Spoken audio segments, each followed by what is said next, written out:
माझ्या प्रिय देशबांधवांनो, नमस्कार. यावर्षीच्या मान्सूनमध्ये नैसर्गिक आपत्ती देशाची परीक्षा घेत आहेत. गेल्या काही आठवड्यांमध्ये आपण पूर आणि भूस्खलनाचा मोठा कहर पाहिला आहे. कुठे घरं उद्ध्वस्त झाली, कुठे शेतं पाण्याखाली गेली, कुटुंबाच्या कुटुंब उद्ध्वस्त झाली. पाण्याच्या जोरदार प्रवाहात कुठे पूल वाहून गेले, रस्ते वाहून गेले. लोकांसाठी गंभीर स्थिती निर्माण झाली. या घटनांनी प्रत्येक भारतीयाला दुःख झालं आहे. ज्या कुटुंबांनी आपले प्रियजन गमावले, त्यांचं दुःख आपल्या सर्वांचं दुःख आहे. जिथे जिथे संकट आलं, तिथल्या लोकांना वाचवण्यासाठी आपले एनडीआरएफ, एसडीआरएफचे जवान, इतर सुरक्षा दल प्रत्येकजण रात्रंदिवस प्रयत्न करत होते. जवानांनी तंत्रज्ञानाचा आधारही घेतला आहे. थर्मल कॅमेरे, लाईव्ह डिटेक्टर, स्निफर डॉग्स आणि ड्रोन सर्व्हेलन्स अशा अनेक आधुनिक साधनांच्या मदतीने मदतकार्याला गती देण्यासाठी पुरेपूर प्रयत्न केले गेले. या दरम्यान हेलिकॉप्टरने मदत सामग्री पोहोचवण्यात आली. दुखापत झालेल्यांना एअरलिफ्ट करण्यात आलं. आपत्तीच्या काळात लष्कर मदतनीस म्हणून पुढे आलं. संकटाच्या अशा परिस्थितीत स्थानिक लोक, सामाजिक कार्यकर्ते, डॉक्टर, प्रशासन सर्वांनी शक्य ते सर्व प्रयत्न केले. या कठीण काळात मानवतेला सर्वोच्च स्थानी ठेवलेल्या अशा प्रत्येक नागरिकाला मी मनापासून धन्यवाद देतो. माझ्या प्रिय देशबांधवांनो, पूर आणि पावसाच्या या विध्वंसाच्या काळात जम्मू काश्मीरने 2 विशेष कामगिरीही साध्य केल्या आहेत. याकडे लोकांचं फारसं लक्ष गेलं नाही, पण जेव्हा तुम्ही त्या यशांबद्दल जाणून घ्याल, तेव्हा तुम्हाला खूप आनंद होईल. जम्मू काश्मीरच्या पुलवामा येथील स्टेडियममध्ये विक्रमी संख्येने लोक एकत्र आले होते. इथे पुलवामातील पहिला डे नाईट क्रिकेट सामना खेळला गेला. पूर्वी अशी गोष्ट घडणं अशक्य होतं, पण आता आपला देश बदलत आहे. हा सामना रॉयल प्रीमियर लीगचा एक भाग आहे, ज्यामध्ये जम्मू काश्मीरचे वेगवेगळे संघ खेळत आहेत. इतके सगळे लोक, विशेषतः तरुण, पुलवामामध्ये रात्रीच्या वेळी हजारोच्या संख्येने क्रिकेटचा आनंद घेत आहेत. हे चित्र खरंच बघण्यासारखं होतं. मित्रांनो, सर्वांचे लक्ष वेधून घेणारा दुसरा कार्यक्रम होता. देशात पहिल्यांदाच Khelo India water sports festival झाला आणि तोही श्रीनगरच्या दल लेकवर. खरंच असा उत्सव आयोजित करण्यासाठी ही किती खास जागा आहे. याचा उद्देश जम्मू काश्मीरमध्ये वॉटर स्पोर्ट्सला आणखी लोकप्रिय बनवणं आहे. यात संपूर्ण भारतातून 800 पेक्षा जास्त ॲथलेट्सनी भाग घेतला. महिला ॲथलेट्सही मागे नव्हत्या. त्यांचा सहभागही जवळजवळ पुरुषांइतकाच होता. यात भाग घेतलेल्या सर्व खेळाडूंना मी शुभेच्छा देऊ इच्छितो. सर्वात जास्त पदकं जिंकणाऱ्या मध्य प्रदेशचं विशेष अभिनंदन. त्यानंतर हरियाणा आणि ओडिशाचा क्रमांक आहे. जम्मू आणि काश्मीरचे सरकार आणि तिथल्या लोकांची आपुलकी आणि आगत्य याचे मी खूप कौतुक करतो. मित्रांनो, या कार्यक्रमाशी संबंधित अनुभव तुमच्यापर्यंत पोहोचवण्यासाठी यात सहभागी झालेल्या 2 खेळाडूंशी बोलावं असा मी विचार केला आहे. त्यापैकी एक आहेत ओडिशाच्या रश्मिता साहू आणि दुसरे श्रीनगरचे मोहसिन अली. तर चला बघूया ते काय म्हणतात. रश्मिताजी, नमस्कार. नमस्कार सर. जय जगन्नाथ. जय जगन्नाथ सर. रश्मिताजी, सर्वात आधी क्रीडा जगतातील यशाबद्दल तुमचे खूप खूप अभिनंदन. धन्यवाद सर. रश्मिता, आमचे श्रोते तुमच्याबद्दल आणि तुमच्या क्रीडा प्रवासाबद्दल जाणून घेण्यासाठी खूप उत्सुक आहेत. मीही खूप उत्सुक आहे. सांगा. सर, मी रश्मिता साहू आहे. मी ओडिशाची आहे आणि कॅनोईंग प्लेयर आहे. मी 2017 मध्ये स्पोर्ट्सची सुरुवात केली होती. कॅनोइंग सुरू केलं होतं आणि मी नॅशनल लेवलवर चॅम्पियनशिप आणि नॅशनल गेम्समध्ये सहभागी झाले आहे. सर, मला 41 मेडल्स मिळाले आहेत. 13 सुवर्ण, 14 रौप्य आणि 14 कांस्य मेडल्स. या खेळाची आवड कशी निर्माण झाली? सगळ्यात आधी तुम्हाला यासाठी कोणी प्रेरित केलं? तुमच्या कुटुंबात खेळाचं वातावरण आहे का? या खेळासंबंधी आमच्या गावात असं काहीच नव्हतं. तर गावाकडे नदीत बोटिंग व्हायचं. तेव्हा मी एकदा पोहण्यासाठी गेले होते. तर असेच मी आणि मैत्रीण स्विमिंग करत असताना एक कॅनोइंग कॅकिंगची बोट गेली. मला त्याबद्दल काहीच माहीत नव्हतं. मग मी तिला विचारलं की हे काय आहे? तर तिने सांगितलं की तिकडे जगतपूरमध्ये साई स्पोर्ट्स सेंटर आहे. तिथे असे खेळ आहेत आणि मी पण तिथे जाणार आहे. मला ते खूप आकर्षक वाटलं. ते काय आहे मला माहिती नव्हतं. पाण्यात लहान मुलं हे बोटिंग कसं करतात? मी म्हणाले की मला पण जायचं आहे. जायचं ते मला पण सांग. तर ती म्हणाली तिथे त्यांच्याशी बोल. मग मी लगेच घरी जाऊन बाबा मला देखील तिथं जायचं आहे असं म्हणाले. मग बाबा ठीक आहे म्हणून मला घेऊन गेले. त्यावेळी ट्रायल नव्हती. मग कोचनी सांगितलं की ट्रायल फेब्रुवारीमध्ये असते. तुम्ही फेब्रुवारी मार्चमध्ये त्या ट्रायलच्या वेळी या. मग मी ट्रायलच्या वेळी गेले. अच्छा रश्मिता, आता काश्मीरमध्ये झालेल्या खेलो इंडिया वॉटर स्पोर्ट्स फेस्टिवलमध्ये तुमचा स्वतःचा अनुभव कसा होता? काश्मीरला पहिल्यांदा गेला होतात का? हो सर, मी काश्मीरला पहिल्यांदाच गेले होते. आमच्यासाठी तिथे पहिल्यांदा Khelo India water sports festival आयोजित करण्यात आला होता. त्यात माझे 2 इव्हेंट होते. सिंगल्स 200 मीटर आणि 500 मीटर डबल्स. आणि मी दोन्हीमध्ये गोल्ड मेडल मिळवलं आहे सर. अरे वा, तुम्ही दोन्हीमध्ये जिंकलात. हो सर. खूप खूप अभिनंदन. धन्यवाद सर. अच्छा रश्मिता, जलक्रीडा व्यतिरिक्त तुमचे काय छंद आहेत? जलक्रीडा व्यतिरिक्त सर मला स्पोर्ट्समध्ये रनिंग खूप आवडतं. जेव्हा पण मी सुट्टीत जाते तेव्हा मी रनिंगसाठी जाते. माझं जे जुनं फील्ड आहे तिथे मी आधी थोडंसं फुटबॉल खेळायला शिकले होते. तर तिथे जेव्हाही जायचे तेव्हा मी खूप रनिंग करायचे आणि मी थोडंफार फुटबॉल पण खेळते. म्हणजे खेळ तुमच्या रक्तातच आहे. हो सर. मी पहिलीपासून 10वी पर्यंत स्कूलमध्ये होते तेव्हा मी ज्यात पण भाग घ्यायचे त्यात सगळ्यात पहिली यायचे, चॅम्पियन व्हायचे सर. रश्मिता, जे लोक तुमच्यासारखं खेळात पुढे जाऊ इच्छितात त्यांना जर काही संदेश द्यायचा असेल तर तुम्ही काय द्याल? खूप मुलांना घरातून बाहेर पडायला पण बंदी असते आणि त्यात मुलगी असेल तर बाहेर कसं जाणार आणि काहींना पैशांच्या अडचणीमुळे खेळ सोडावा लागतो. आणि ही जी खेलो इंडियाची स्कीम आहे त्यात खूप मुलांना पैशांची पण मदत मिळते आणि मुलांना खूप मदत मिळत आहे. त्यामुळे बरीच मुलं पुढे जाऊ शकत आहेत. आणि मी सगळ्यांना सांगेन की खेळ सोडू नका. खेळामुळे खूप पुढे जाऊ शकता.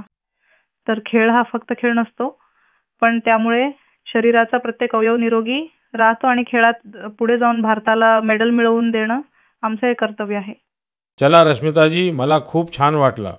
तुमचे पुन्हा एकदा खूप खूप अभिनंदन आणि तुमच्या वडिलांनाही माझा नमस्कार सांगा, कारण त्यांनी इतक्या अडचणींमध्येही एका मुलाला पुढे जाण्यासाठी इतकं प्रोत्साहन दिलं.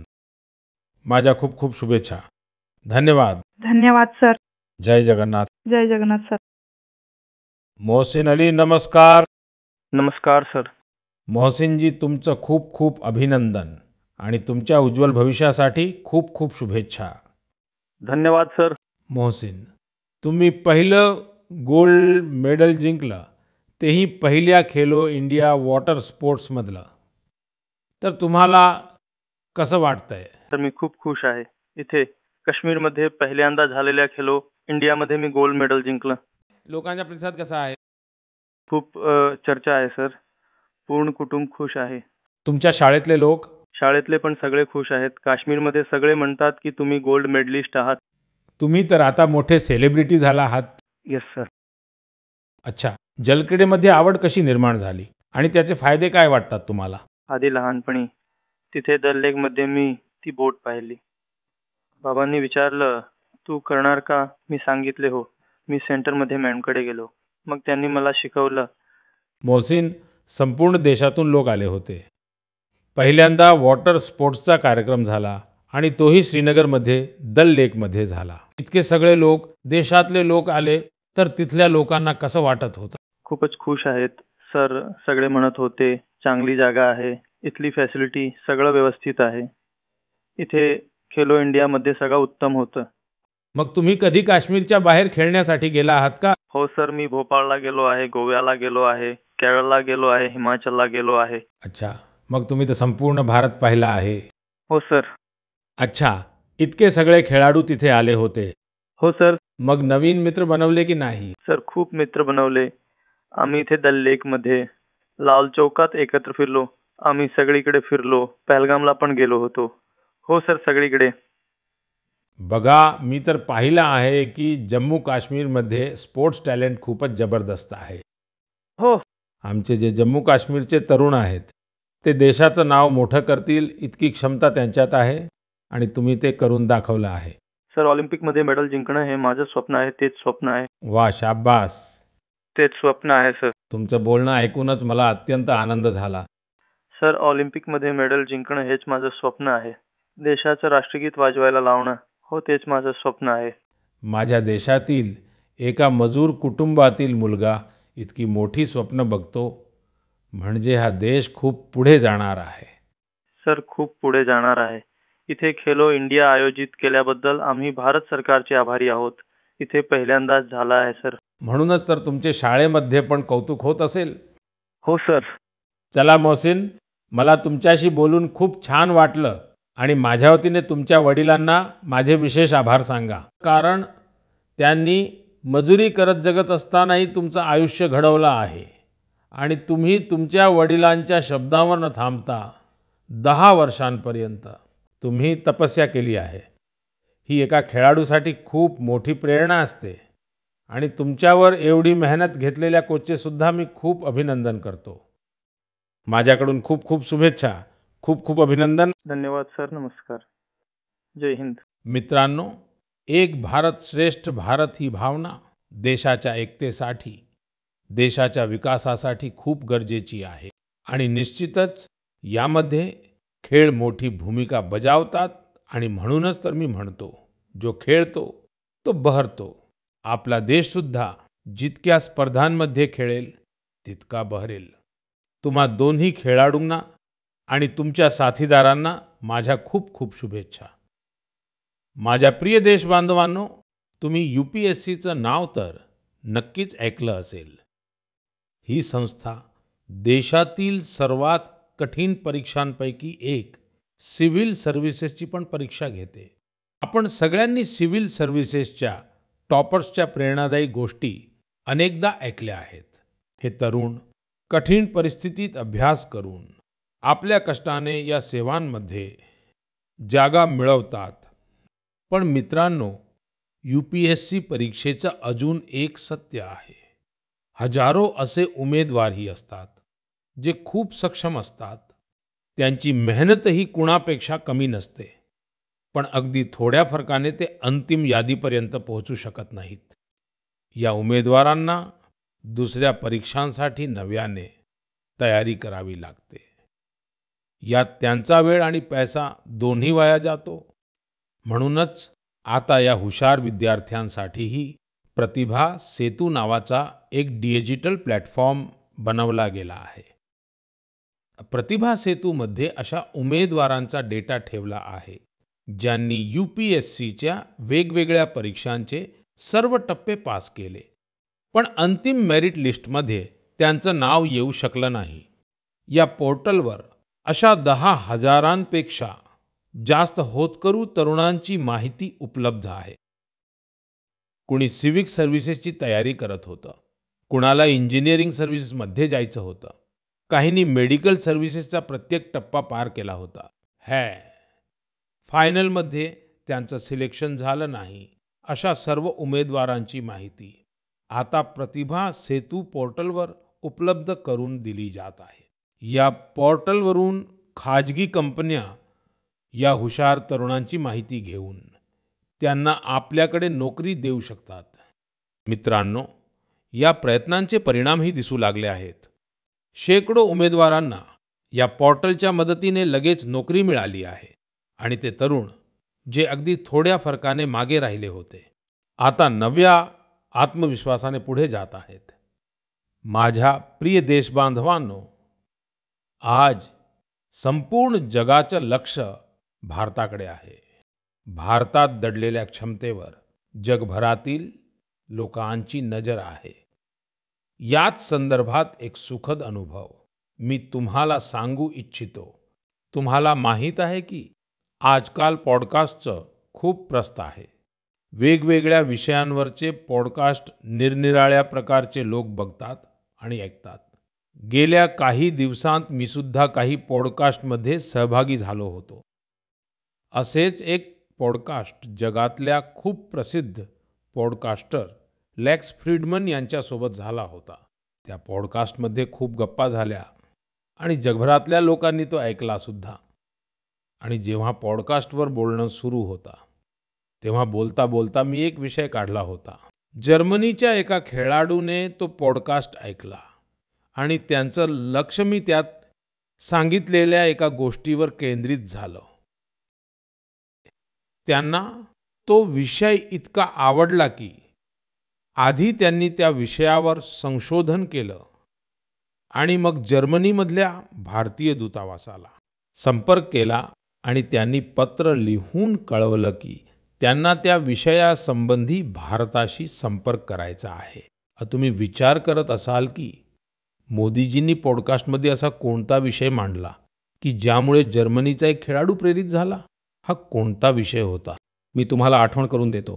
मी पॉडकास्टमध्ये बोलता बोलता मध्य प्रदेशच्या शहडोलमधल्या फुटबॉलच्या लोकप्रियतेशी संबंधित एका गावाचं वर्णन केलं होतं. खरं तर 2 वर्षांपूर्वी मी शहडोलला गेलो होतो. तिथल्या फुटबॉल खेळाडूंना भेटलो होतो. पॉडकास्ट चालू असताना एका प्रश्नाचे उत्तर देताना मी शहडोलच्या फुटबॉल खेळाडूंचाही उल्लेख केला होता. हीच गोष्ट जर्मनीचे फुटबॉल खेळाडू आणि कोच डिएटमार बियर्सडॉर्फर यांनीही ऐकली. शहडोलच्या तरुण फुटबॉल खेळाडूंच्या जीवन प्रवासाने त्यांना खूप प्रभावित आणि प्रेरित केलं. खरंच कुणी कल्पनाही केली नव्हती की तिथले प्रतिभावान फुटबॉल खेळाडू दुसऱ्या देशांचं लक्ष आपल्याकडे आकर्षित करतील. आता जर्मनीच्या या कोचने शहडोलच्या काही खेळाडूंना जर्मनीच्या एका अकॅडमीमध्ये प्रशिक्षण देण्याचा प्रस्ताव ठेवला आहे. यानंतर मध्य प्रदेश सरकारनेही त्यांच्याशी संपर्क साधला आहे. शहडोलचे आमचे काही तरुण मित्र लवकरच प्रशिक्षणासाठी जर्मनीला जातील. मला हे पाहूनही खूप आनंद होतो की भारतात फुटबॉलची लोकप्रियता सातत्याने वाढत आहे. फुटबॉल प्रेमींना हे आग्रहाने सांगतो की वेळ मिळेल तेव्हा त्यांनी शहडोलला नक्की जावं आणि तिथे खेळात होणारी क्रांती जवळून पाहावी. माझ्या प्रिय देशबांधवांनो, सुरतमधील जितेंद्र सिंह राठोड यांच्याबद्दल माहिती मिळाल्यावर तुम्हाला खूप सुखद अनुभव येईल. मन अभिमानाने भरून जाईल. जितेंद्र सिंह राठोड एक सिक्युरिटी गार्ड आहेत आणि त्यांनी एक अद्भुत उपक्रम हाती घेतला आहे. प्रत्येक देशभक्तासाठी खूप मोठी प्रेरणा आहे. गेल्या काही वर्षांपासून ते अशा सर्व जवानांबद्दल माहिती गोळा करत आहेत ज्यांनी भारत मातेच्या रक्षणासाठी आपले प्राण अर्पण केले आहेत. आज त्यांच्याकडे पहिल्या महायुद्धापासून ते आतापर्यंत शहीद झालेले हजारो वीर जवान यांच्याबद्दल माहिती उपलब्ध आहे. त्यांच्याकडे शहीदांचे हजारो फोटो सुद्धा आहेत. एकदा एका शहीद जवानाच्या वडिलांचे शब्द त्यांच्या हृदयाला भिडले. शहीदाचे वडील म्हणाले होते, मुलगा गेला तर काय झालो, देश तर सुरक्षित आहे ना. ह्या एका गोष्टीने जितेंद्र सिंह यांच्या मनात देशभक्तीची एक अद्भुत लाट निर्माण केली. आज ते अनेक शहीदांच्या कुटुंबियांशी संपर्कात आहेत. जवळपास 2,500 शहीदांच्या आई वडिलांच्या पायाची माती सुद्धा त्यांनी आपल्याजवळ आणून ठेवली आहे. हे त्यांच्या सशस्त्र दलांप्रती असलेल्या नितांत प्रेमाचं आणि जिव्हाळ्याचं जिवंत उदाहरण आहे. जितेंद्रजींचं आयुष्य आपल्याला देशभक्तीची खरी शिकवण देतं. माझ्या प्रिय देशबांधवांनो, आजकाल तुम्ही पाहिलं असेल, अनेकदा घरांच्या छतांवर, मोठ्या इमारतींवर, सरकारी कार्यालयांमध्ये सोलार पॅनेल लावलेले दिसतात. लोकांना आता याचं महत्त्व समजत आहे आणि ते मोकळ्या मनाने त्याला स्वीकारत आहेत. आपल्या देशावर सूर्यदेवाची इतकी कृपा असताना त्यांनी दिलेल्या त्या ऊर्जेचा पुरेपूर वापर केला पाहिजे. मित्रांनो, सोलार पॉवरमुळे शेतकरी आपलं आयुष्य बदलत आहे. तेच शेत, तितकेच कष्ट, तोच शेतकरी. पण आता मेहनतीचं भरपूर फळ मिळत आहे. हा बदल सोलार पंप आणि सोलार राईस मिलमुळे येत आहे. आज देशातील अनेक राज्यांमध्ये शेकडो सोलार राईस मिल उभा राहिल्या आहेत. या सोलार राईस मिलमुळे शेतकऱ्यांच्या उत्पन्नासोबतच त्यांच्या चेहऱ्यावरचा आनंदही वाढला आहे. मित्रांनो, बिहारच्या देवकीजींनी सोलार पंप वापरून गावाचं नशीब बदलून टाकलं आहे. मुझफ्फरपूरच्या रतनपुरा गावात राहत असलेल्या देवकीजींना लोक आता प्रेमाने सोलार दीदी म्हणतात. देवकीजींचं आयुष्य सोपं नव्हतं. कमी वयात लग्न झालं. जवळ होतं एक लहानसं शेत, 4 मुलांची जबाबदारी, पण भविष्याची काहीही स्पष्टता नव्हती. पण त्यांचं धैर्य कधी खचलं नाही. त्या एका बचत गटामध्ये सहभागी झाल्या आणि तिथेच त्यांना सोलार पंपबद्दल माहिती मिळाली. त्यांनी सोलार पंपसाठी प्रयत्न सुरू केले आणि त्या यशस्वीही झाल्या. सोलार दीदींच्या सोलार पंपने यानंतर जणू गावाचं चित्रच बदलून टाकलं. जिथे आधी काही एकर जमिनीला पाणी मिळायचं, तिथे आता सोलार दीदींच्या सोलार पंपमुळे 40 एकरपेक्षा जास्त जमिनीपर्यंत पाणी पोहोचत आहे. सोलार दीदींच्या या मोहिमेत गावातील अन्य शेतकरीही सामील झाले आहेत. त्यांची पिकं हिरवीगार होऊ लागली आहेत. उत्पन्न वाढू लागलं. मित्रांनो, आधी देवकीजींचं आयुष्य 4 भिंतींमध्ये मर्यादित होतं. पण आता त्या पूर्ण आत्मविश्वासाने आपलं काम करत आहेत. सोलार दीदी बनून पैसे कमवत आहेत. आणि सगळ्यात मजेशीर गोष्ट म्हणजे त्या परिसरातील शेतकऱ्यांकडून UPIद्वारे पेमेंट घेतात. आता संपूर्ण गावात त्यांना खूप आदराने पाहिलं जातं. त्यांच्या मेहनतीने आणि दूरदृष्टीने हे दाखवून दिलं आहे की सौर ऊर्जा फक्त विजेचं स्रोत नाही, तर ती गावोगावी नवा प्रकाश आणणारी एक नवी शक्ती सुद्धा आहे. माझ्या प्रिय देश बांधवांनो, 15 सप्टेंबरला मोक्षगुंडम विश्वेश्वरैया या भारताच्या महान अभियंत्याचा वाढदिवस असतो. तो दिवस आपण इंजिनियर्स डे म्हणून साजरा करतो. इंजिनियर्स फक्त मशीन बनवत नाहीत, तर ते स्वप्नांना सत्यात उतरवणारे कर्मयोगी असतात. मी भारतातील प्रत्येक इंजिनियरचे कौतुक करतो. त्यांना माझ्याकडून शुभेच्छा देतो. मित्रांनो, सप्टेंबरमध्येच भगवान विश्वकर्मा यांच्या पूजेचा पवित्र प्रसंगही येणार आहे. 17 सप्टेंबरला विश्वकर्मा जयंती आहे. हा दिवस आपल्या त्या विश्वकर्मा बांधवांनाही समर्पित आहे, जे पारंपरिक शिल्प, कौशल्य आणि ज्ञान विज्ञान अविरतपणे एका पिढीकडून दुसऱ्या पिढीला देत आहेत. आपले सर्व सुतार, लोहार, सोनार, कुंभार, मूर्तिकार आणि गवंडी नेहमीच भारताच्या समृद्धीचा पाया ठरलेले आहेत. आपल्या या विश्वकर्मा बंधूंच्या मदतीसाठीच सरकारने विश्वकर्मा योजनाही सुरू केली आहे. मित्रांनो, आता मी तुम्हाला एक ऑडिओ रेकॉर्डिंग ऐकवू इच्छितो.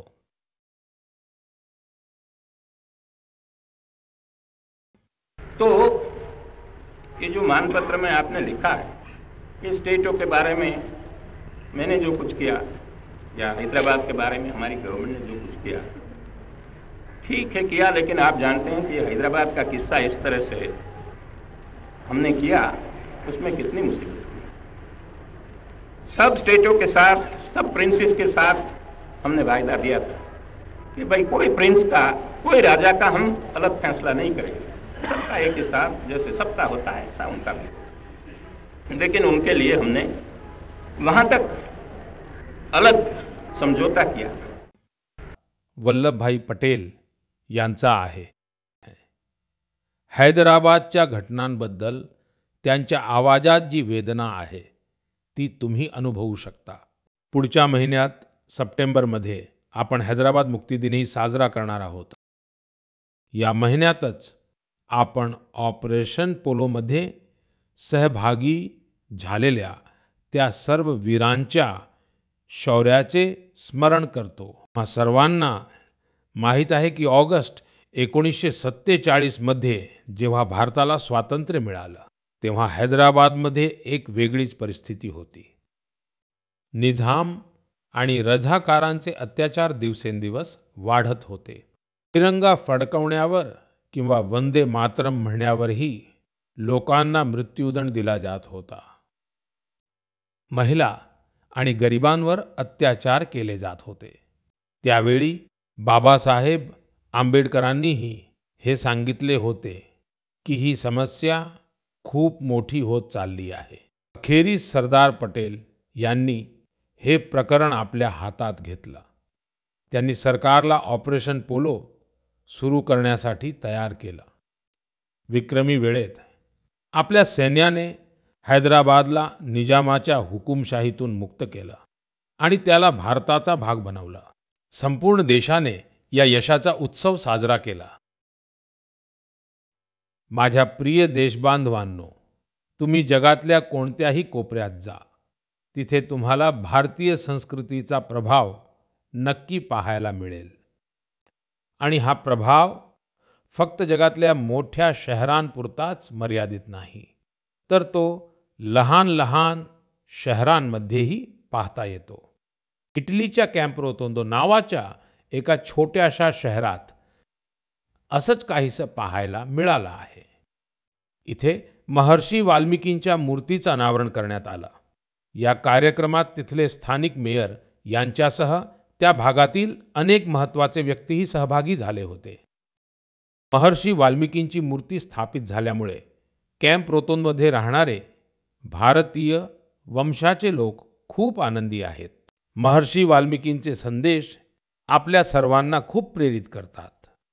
मित्रांनो, या महिन्याच्या सुरुवातीला कॅनडाच्या मिसिसागामध्ये प्रभू श्रीरामांच्या 51 फूट उंचीच्या मूर्तीचं अनावरण करण्यात आलं आहे.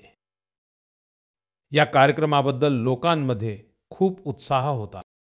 सोशल मीडियावर प्रभू श्रीरामांच्या भव्य मूर्तीचे व्हिडिओ खूप शेअर केले गेले. रामायण आणि भारतीय संस्कृतीबद्दलचं हे प्रेम आता जगातल्या कानाकोपऱ्यात पोहोचत आहे. रशियामध्ये एक प्रसिद्ध ठिकाण आहे व्लादिवोस्तोक. अनेक लोक याला याच्या या वैशिष्ट्यामुळे ओळखतात की इथे हिवाळ्यात तापमान -20 ते -30 अंश सेल्सिअस इतकं कमी होतं.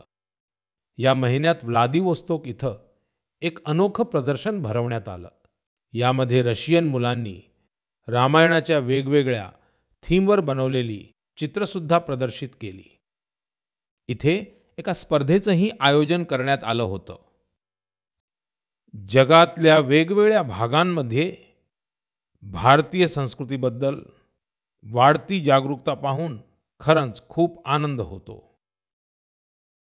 माझ्या प्रिय देशबांधवांनो, मन की बातमध्ये यावेळी एवढंच. सध्या देशभरात गणेशोत्सवाचा उत्साह आहे. येणाऱ्या महिन्यांमध्ये अनेक सणांची लगबग असेल. या सणांमध्ये तुम्हाला स्वदेशीचा विचार कधीही विसरायचा नाहीये. भारतात तयार झालेलीच भेटवस्तू असावी. भारतातच विणलेला पोशाख असावा. भारतात बनलेल्या वस्तूंचीच सजावट असेल. भारतात बनलेल्या दिव्यांचीच रोषणाई असेल आणि असं बरंच काही. आयुष्याच्या प्रत्येक गरजेत सगळं काही स्वदेशीच असावं. अभिमानाने म्हणा, हे स्वदेशी आहे. अभिमानाने म्हणा, हे स्वदेशी आहे. अभिमानाने म्हणा, हे स्वदेशी आहे. ह्याच भावनेसह आपल्याला पुढे जायचं आहे. एकच मंत्र, व्होकल फॉर लोकल, एकच मार्ग, आत्मनिर्भर भारत, एकच लक्ष्य, विकसित भारत. मित्रांनो, या आनंदाच्या क्षणी तुम्ही सर्वजण स्वच्छतेवर भर देत राहा. कारण जिथे स्वच्छता असते तिथे सणांचा आनंदही आणखी वाढतो. मित्रांनो, मन की बातसाठी मला असेच मोठ्या संख्येने आपले संदेश पाठवत राहा. तुमची प्रत्येक सूचना या कार्यक्रमासाठी खूप महत्त्वाची आहे. आपले अभिप्राय माझ्यापर्यंत नक्की पोहोचवत राहा. पुढच्या वेळी जेव्हा आपण भेटू तेव्हा आणखी नवीन विषयावर चर्चा होईल. खूप खूप धन्यवाद. नमस्कार.